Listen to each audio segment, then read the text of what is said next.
Sementara itu, Saudara, Aceh menjadi salah satu dari 12 provinsi di Indonesia dengan angka prevalensi stunting yang tinggi.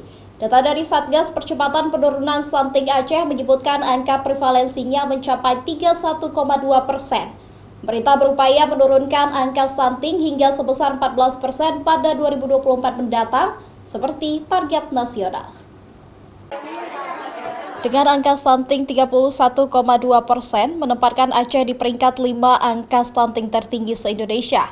Kenaikan angka stunting itu diantaranya disebabkan oleh asupan gizi yang tidak seimbang, pola makan, dan jenis pangan yang diberikan tidak memenuhi kebutuhan gizi serta cakupan imunisasi dasar yang rendah yang rawan mengalami stunting. Kepala BKKBN Aceh menyebutkan upaya penurunan angka stunting harus melibatkan semua pihak. Dapat diawali dengan hulu mulai dari persiapan calon pengantin, persiapan 1000 hari pertama kehidupan sejak hamil hingga usia anak 2 tahun yang menjadi periode emas kehidupan. Intervensi yang dilakukan bagaimana memantau pola pengasuhan dan pola gizi yang dapat dipantau di Posyandu dengan pengawasan oleh tim pendamping keluarga yang ada di setiap desa atau kampung.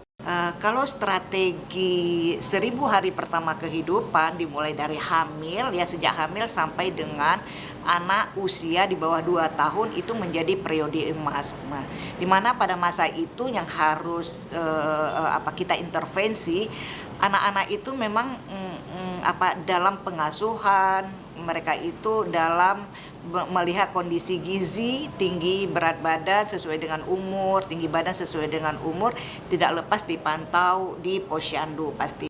Aceh berharap dapat menurunkan angka stunting menjadi 14% seperti target nasional pada tahun 2024 mendatang. Walaupun berat, namun upaya itu terus dilakukan dengan berbagai program dan kolaborasi demi mencegah dan menurunkan angka stunting di Aceh. Mustajab, Kompas TV, Banda Aceh.